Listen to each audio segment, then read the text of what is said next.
মন্ত্রী, কোনো ফসলই ভালো হয়নি। আগে না মহারাজ, এই বছর যারা রবি শস্য চাষ করেছেন তাদের অবস্থা খুবই শোচনীয়। আসলে এই বছর তো বৃষ্টি তেমন হয়নি, আর প্রকৃতির ওপর তো আমাদের কারও কোনো হাত নেই। তাহলে মহারাজ খাজনার কি হবে? না না না না, প্রজারা যখন চাষবাসই করতে পারেনি, তাহলে আমি সেখানে খাজনা কিভাবে নি? এই রে, খাজনা না নিলে তো আমি সেখান থেকে নিজের আখেরটা গোছাতে পারবো না। না না না না না, যেভাবেই হোক মহারাজকে আমাকে রাজি করাতেই হবে।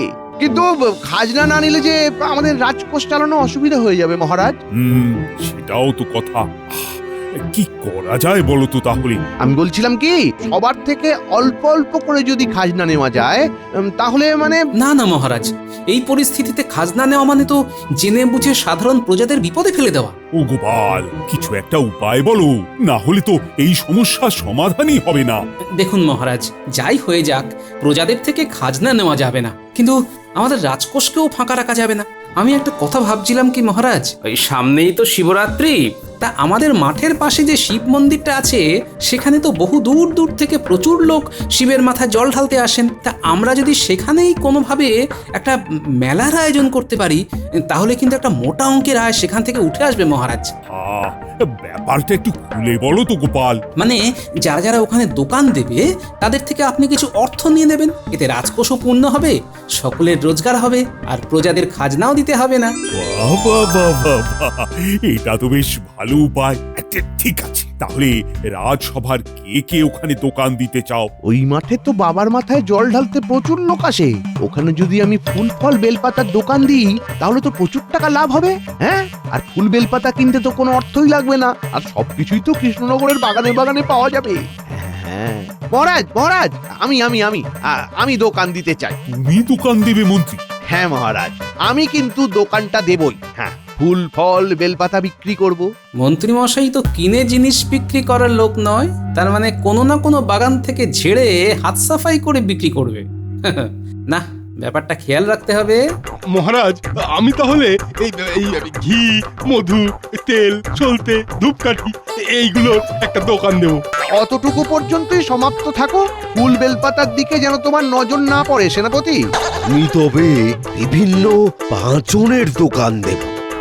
ঠিক আছে ঠিক আছে, যে যেটায় পারদর্শী সেই প্রকারেরই দোকান দেবে। কিন্তু হ্যাঁ, একটা কথা, দোকান প্রতি আমার রাজকোষে প্রত্যেককে আগে 10 মোহর করে জমা দিতে হবে। মহারাজ, বলছিলাম কি, 10টা করে মোহর একটু বেশি হয়ে গেল না? কি বলছো মন্ত্রী?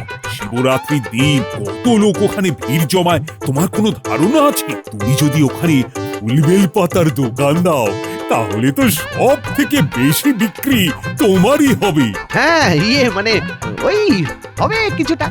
ঠিক আছে, তাহলে আজকের মতো সভার কাজ এখানেই শেষ হলো।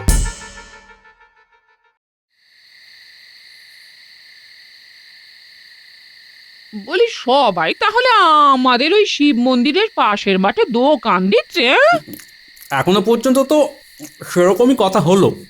আসলে ওই চাষবাসের যা পরিস্থিতি, তাতে এই সিদ্ধান্তে না এসে কোনো উপায় নেই গিন্নি। তাহলে তো সবাই অনেক অনেক টাকা রোজগার করবে। তা করবে ওই কি, রাজকোষও পূর্ণ হবে, আর যারা দোকান দেবে তারাও কিছু লাভ করবে। গো, সবাই তো দোকান দিচ্ছে, তা তুমি দোকান দেবে না? দোকান দিতে গেলে মোহর লাগবে। মোহর আছে তোমার কাছে? মোহর আমি আর মোহর কোথায় পাবো? কিন্তু তোমার ওই সিন্ধুকে 3খানা না 4খানা মোহর আছে। আরে যেটা তুমি আগের বার পুরস্কার পেয়েছিলে ওটা দিয়ে হবে না? না, হবে না। মহারাজ স্পষ্ট বলে দিয়েছেন 10টা মোহর দিলে তবেই দোকানের জন্য জায়গা পাওয়া যায়। 10টা মোহর? ওরে বাবা রে, বলি এতগুলো মোহর তো নেই। মোহর যখন নেই তখন কথাও বাড়িয়ে লাভ নেই। হ্যাঁ গো, তুমি একবার মহারাজকে বলো না এই একটু কম সম করে দিতে। মহারাজ দেখবে তোমার জন্য কিছু একটা ব্যবস্থা করে দেবেন। হ্যাঁ, ঠিক আছে, তুমি যখন বলছো তখন দেখি কাল রাজসভায় গিয়ে বলবোখন, যদি মহারাজের আমার প্রতি একটু দয়া হয়। আচ্ছা, মহারাজ যদি রাজি হয়ে যান তাহলে কিসের দোকান দেবে? কিসের দোকান দেব? এটাই তো বড় প্রশ্ন। এই প্রশ্নের তো সমাধান নেই গিন্নি।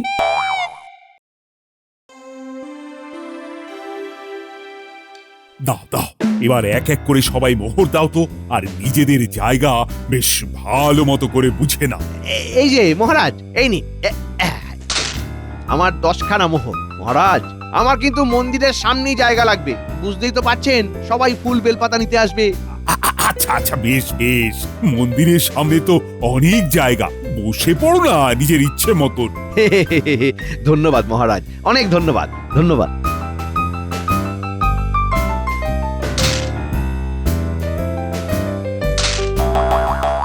তাহলে সবাই সবার জায়গা বুঝে নিয়েছো?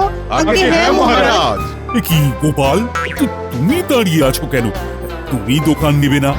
মানে মহারাজ, কি মানে মানে করছো বলো তো? আসলে মহারাজ, ব্যাপারটা হয়েছে কি, গোপাল যা কিপটে, 10টা মোহর দিয়ে গোপাল দোকান দেবে না। কি গোপাল, এই সময়েও কিপ্টেমি? অবশ্য সবাই মোহর দিয়ে দোকান বসানোর জন্য জায়গা নিয়ে নিয়েছে, এখন তো আর মন্দিরের সামনের ভালো জায়গা বরাদ্দ করতে পারবো না। বলছিলাম কি মহারাজ, এই মন্দিরের সামনের জায়গায় দোকানের জন্য আপনি সবার থেকে 10 মোহর করে নিচ্ছেন, কি তাই তো? হ্যাঁ, এ তো আমি কালকেই ঘোষণা করে দিয়েছি। আর মন্দিরের পিছনের জায়গাটার জন্য আপনি কতগুলো মোহর বরাদ্দ করেছেন মহারাজ? গোপাল, তোমার কি বুদ্ধি শুদ্ধি সব হাঁটুর নিচে চলে গেল? আচ্ছা, মন্দিরের পেছনে আবার কে জায়গা নেবে? আগে আমি মহারাজ। হ্যাঁ, তুমি তুমি মন্দিরের পেছনের জায়গা নিয়ে কি করবে? আগে মহারাজ, ব্যবসা করব। মহারাজ, মহারাজ, গোপালের মতিভ্রম হয়েছে, না হলে মন্দিরের পিছনে কেউ দোকান দিতে চায়? সেটাই তো, লোকে মন্দিরে পুজো দিতে আসবে, মন্দিরের পিছন দিকে কে যাবে? হ্যাঁ, ব্যবসার চিন্তায় চিন্তায় গোপালের নাইকো চোখে ঘুম, শেষে কিনা এই বয়সে এসে গোপালের হলো কিনা মতিভ্রম।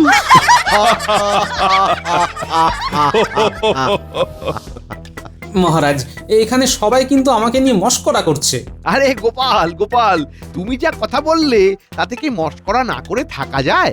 আর যদি আমি মন্দিরের পিছনে ব্যবসা করে এখানে যারা যারা আছে সবার থেকে বেশি টাকা উপার্জন করি, তাহলে আপনার যা রোজগার হবে তা সম্পূর্ণটা আমার হাতে তুলে দেবেন। কি বলছে গোপাল? মহারাজ, আপনার প্রিয় গোপালের মাথায় ব্যামো হয়েছে, রাজবৈদ্যকে বলুন তাড়াতাড়ি ওকে পাচন দিতে, নইলে যে এরপর যাকে তাকে কামড়ে দেবে। মহারাজ, মন্ত্রীমশাই, আপনি হয়তো আমার কথায় ভয় পাচ্ছেন। ভয়? ভয় কেন পাবো? হ্যাঁ, ভয় কেন পাবো? তাহলে আমি যদি সবার থেকে বেশি অর্থ রোজগার করি, তাহলে আপনি যে রোজগারটা করবেন তার সম্পূর্ণটা আমার হাতে তুলে দেবেন। বলুন, রাজি? আহা মন্ত্রী, রাজি হয়ে যাও না, গোপাল তো আর জিততে পারবে না, আর মাঝখান থেকে আমরা একটু মজার দৃশ্য দেখতে পারবো। ঠিক আছে ঠিক আছে, তুমি মন্দিরের পেছনেই ব্যবসা করো, আমাকে আর মোহর দিতে হবে না। ঠিক আছে ঠিক আছে মহারাজ, আপনি যখন বলছেন, আর আমিও দেখতে চাই গোপালের দৌড় কত দূর। আমি তোমার কথায় রাজি গোপাল, তোমার কথায় আমি রাজি। মনে রাখবেন যেন, ভদ্র মানুষের এক কথা। আর মহারাজ, আপনিও সাক্ষী থাকলেন। আচ্ছা আচ্ছা গোপাল, আচ্ছা, আমি মন্ত্রীর হয়ে সাক্ষী থাকলাম, কিন্তু তুমি দোকানটা দেবে কিসের? ওটাই তো রহস্য মহারাজ।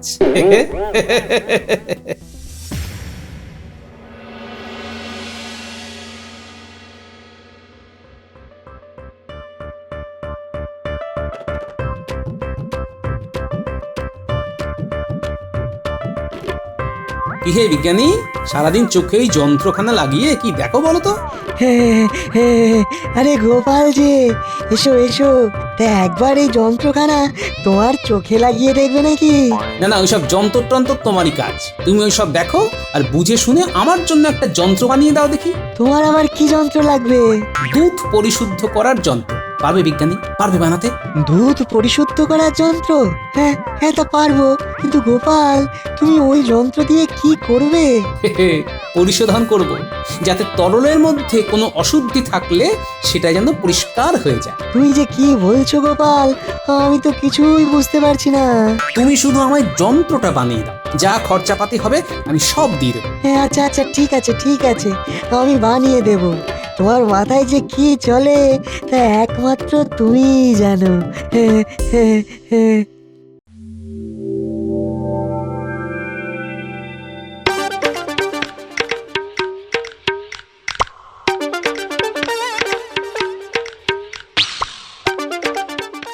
চলো গিন্নি, একটু সামনে গেলে একটা বাগানে ভালো জাতের বেল গাছ আছে, পাকা পাকা বেল।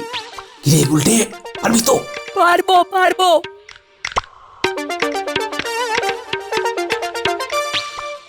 উফ, সেই তখন থেকে বেলটা পাঠার চেষ্টা করছি, কিন্তু বেলটা কিছুতেই পড়ছে না। আরে ছেড়ে দাও না, অন্য বেল পাড়ার চেষ্টা করো। ওহ, আরে বাবা রে, আরে গিন্নি, তুমি বুঝতে পারছো না, কাল শিবরাত্রি, কাল এক একটা বেলের দাম সোনার থেকেও বেশি দামি হবে। তাই বলছি দাঁড়িয়ে না থেকে আমার সাথে একটু হাতে হাত লাগাও না। আমি না তো কি আমি? ও, কপাল করে একটা বউ পেয়েছি, পুরো বেগুন, কোনো গুণ নেই। কি তুমি আমাকে বেগুন বললে? কানা বেগুন বলিনি, এই তোমার অনেক ভাগ্য। থাকবো না, থাকবো না, আমি তোমার সাথে থাকবো না।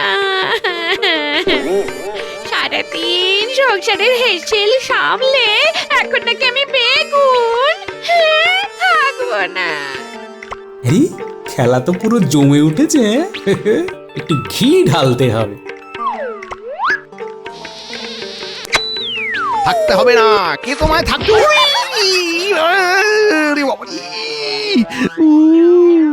বলেছে বলেছে। বেশ হয়েছে, বেল পাড়ার শখ হচ্ছে।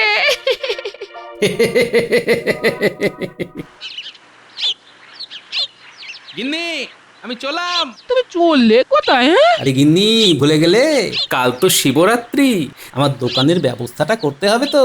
গো, এই তোমার কথা তো আমি কিছুই বুঝতে পারছি না। এদিকে বলছো দোকান দেবে, কিন্তু কিসের দোকান দেবে, কি বৃত্তান্ত কিছুই বলতে পারছো না। কি গো? আরে কাল শিবরাত্রিটা আসতে দাও, তারপর না হয় দেখা যাবে কিসের দোকান দেওয়া যায়। কি বলো? হ্যাঁ যাই হোক, আমি চললাম, কিন্তু আমার সৈন্য সামন্তরা এখনো এলো না কেন? দাদু, ও দাদু, কোথায় গেলে? ওই দেখো, বলতে না বলতেই চলে এসেছে। কিরে, সব তৈরি তো? হ্যাঁ দাদু, আমরা তৈরি হয়ে চলে এসেছি, চলো চলো। হ্যাঁ হ্যাঁ, ও গিন্নি আমি চললাম, বুঝলে? এই চল চল চল চল চল।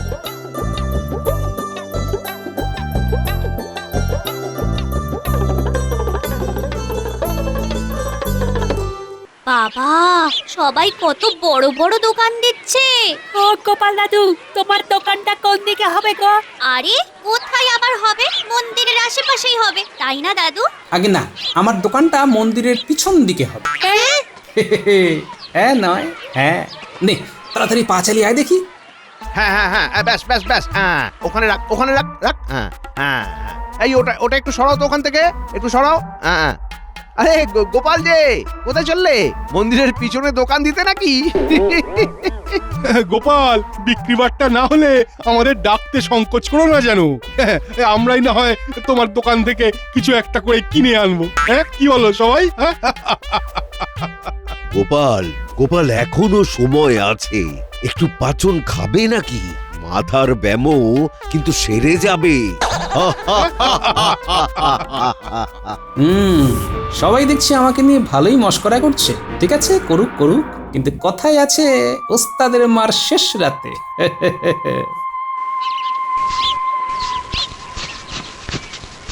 হ্যাঁ হ্যাঁ, আরে আরেকটু ডান দিকে যা, আরেকটু ডান দিকে। হ্যাঁ হ্যাঁ হ্যাঁ, ব্যাস ব্যাস ব্যাস, ওখানে ওখানে বাদ, ওখানেই বাদ, ওখানেই বাদ। দাদু, মন্দিরের পিছনে তো দোকান বানাচ্ছ, বিক্রি হবে বলে তো মনে হয় না। তারা দেখে নিস, এখানে যারা যারা কাল দোকান দেবে সবার থেকে বেশি রোজগার আমার হবে। আচ্ছা শোন, তোরা দোকানটা তৈরি করে বাড়ি চলে যা, আমি ততক্ষণে আমার আরেকটা কাজ সেরে আসছি।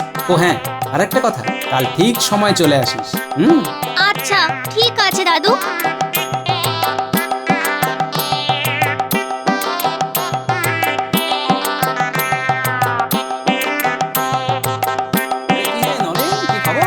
আরে গোপাল দাদা, এসো এসো এসো। কি সবকিছু ঠিকঠাক চলছে তো? ওই আর ঠিকঠাক ভাবে চলছে গো। এবার যা চাষবাসের অবস্থা না, সবই তো জানো গোপাল দাদা। ছেলে মেয়েগুলোকে দুবেলা ঠিক মতো খেতেও দিতে পারছি না। আর কতদিন যেভাবে চলবে কে জানে। আরে এত চিন্তা করো না তো, সব ঠিক হয়ে যাবে। শোনো, কাল তো শিবরাত্রি, কাল পরিবারের সবাইকে নিয়ে ওই বাঁশ বাগানের মাঠে মন্দিরের পিছনে চলে যাবে। কাল ওখানে সবাইকে বাবার প্রসাদ বিতরণ করা হবে। তাই আচ্ছা আচ্ছা আচ্ছা তাই নাকি ঠিক আছে ঠিক আছে ঠিক আছে, আমি নিশ্চয়ই যাব। ঠিক আছে, আজ তাহলে চলি আমি। এসো এসো গোপাল দাদা, এসো।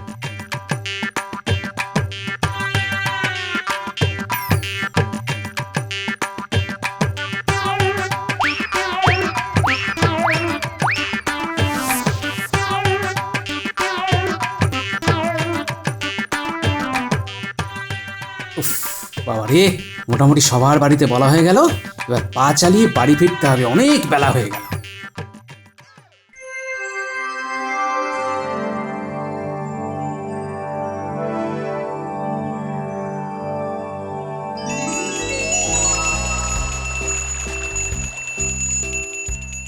আসুন আসুন আসুন, সুলভ মূল্যে ফুল বেলপাতা নিয়ে যান। আসুন আসুন আসুন।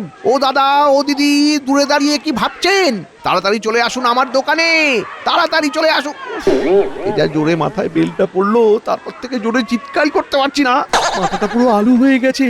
এই রে, এই এই এই এই বটা ঘটা, দাঁড়িয়ে কি দেখছিস? একটু চিৎকার করতে পারছিস না? সবাইকে ডেকে ডেকে আমার দোকানে নিয়ে আয়, চিৎকার কর। হ্যাঁ হ্যাঁ মন্ত্রী মশাই, ও দাদা, ও দিদি, আসুন আসুন, মাত্র 10 মোহর দিয়ে একটা বেল নিয়ে যান। আসুন আসুন আসুন, নিয়ে যান আসুন। আসুন আসুন, আপনাদের পুজোর দর্শনীয় দশকর্মা দ্রব্যাদি নিয়ে যান, খুবই কম দামে পেয়ে যাবেন সবকিছু। আসুন আসুন। ভালো ভালো ধুতি আছে, বাবার চরণে ধুতি দিতে চাইলে নিয়ে যান আমার দোকান থেকে একখানা ধুতি। আসুন আসুন আসুন না, আসুন আসুন। বলছি ধুতি কত করে? একদম 5 মোহর, 5 মোহর। কিন্তু বাজারে তো 2 মোহর। তাহলে বাজার থেকেই কিনে আনুন। না না, এই পুজোর থালা নিয়ে এখন বাজারে যাব না। দিন আমাকে একটা ধুতি দিন তো দেখি। কি গো গোপাল দাদু, শেষে কিনা তুমি এই গামলাগুলো বিক্রি করবে? ওদিকে তো দেখে আসলাম, কোনো দোকানের সামনে আর পা রাখার জায়গা নেই, এত ভিড়। আর তোমার দোকানে দেখো একটাও লোক নেই।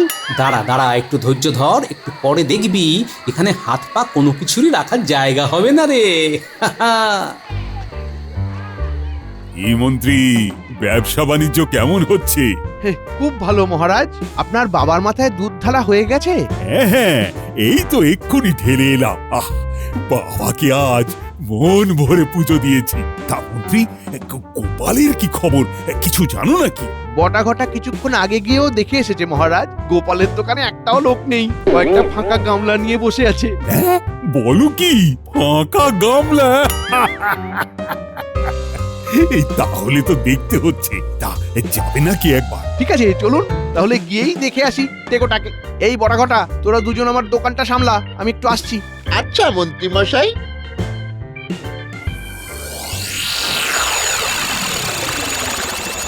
সত্যি দাদু, তোমার মাথায় কিছু বুদ্ধি আছে। প্রথমে তো ভেবেছিলাম তোমার মাথায় ব্যায়ামই হলো নাকি, নইলে কেউ মন্দিরের পেছনে দোকান দেয়। তারপর তুমি দেখিয়ে দিলে মন্দিরের পিছনে দোকান দিয়ে কিভাবে বুদ্ধি করে আয় করা যায়। নে নে, ওই গামলাটা ভরে গেছে, ওটা এবার সরিয়ে আরেকটা নতুন গামলা দে।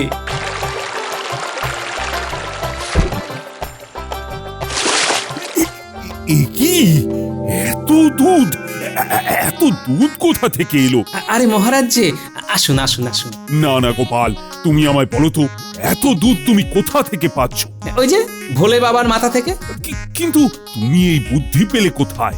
দেখুন মহারাজ, এখানে প্রচুর ভক্ত এসেছেন, সবাই বাবার মাথায় দুধ ঢালছেন, সেই দুধ বাবার মাথা থেকে সরাসরি এইখান দিয়ে বেরিয়ে আসছে। তাই ভাবলাম এত দুধ নষ্ট না করে যদি কিছু করা যায়। আর তারপরেই আমি বিজ্ঞানীর থেকে দুধ পরিশোধন করার জন্য একটি যন্ত্র বানিয়ে নিলাম, আর সেই যন্ত্রই এইখানে লাগিয়ে সম্পূর্ণ দুধ পরিশোধন করে নিচ্ছি। আর এইভাবেই আমি গামলায় গামলায় দুধ সঞ্চয় করছি। মহারাজ, আমার মাথাটা কেমন যেন বনবন করে ঘুরছে, বনবন করে ঘুরছে। এখন তো সবে শুরু মন্ত্রী মশাই। হ্যাঁ, মহারাজ, আমি শেষ, আমি শেষ মহারাজ, আমি শেষ। সত্যি গোপাল, আমি তো ভাবতেই পারছি না তোমার এত বুদ্ধি। মন্দিরের পেছনে দোকান দিয়ে এভাবে যে উপার্জন করা যায়, এই কল্পনা তো আমি স্বপ্নেও করতে পারবো না। এ কি, এত লোক কেন এখানে? এই সবাই তো মনে হচ্ছে এদিকেই আসছে।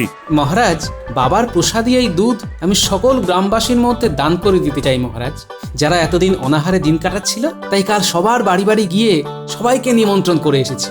এত দুধ তুমি দান করে দেবে? বাবা, ভালো ভালো, খুব ভালো, খুব ভালো।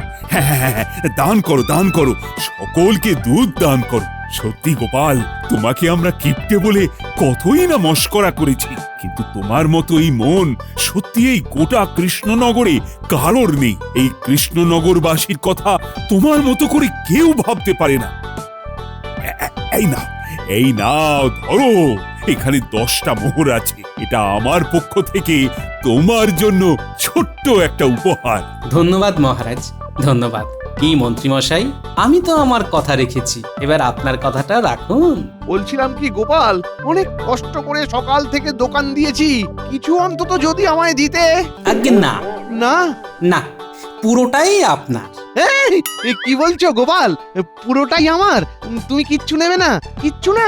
না মন্ত্রী মশাই, আপনি এত কষ্ট করে দোকান দিয়েছেন, সেই ভাগের ভাগীদার আমি হতে পারবো না। তবে হ্যাঁ, আমাদের সকলকে কিন্তু আপনাকে মিষ্টি খাওয়াতে হবে। আরে নিশ্চয়ই নিশ্চয়ই। কটা মিষ্টি খাবে বলো? বলো বলো বলো বলো, কটা মিষ্টি খাবে বলো? আর বলো না, আমি নিজে সবাইকে খাওয়াবো, সবাইকে খাওয়াবো। হ্যাঁ। বাবা, কৃষ্ণনগরের মন্ত্রীর মুখে এত হাসি! হ্যাঁ,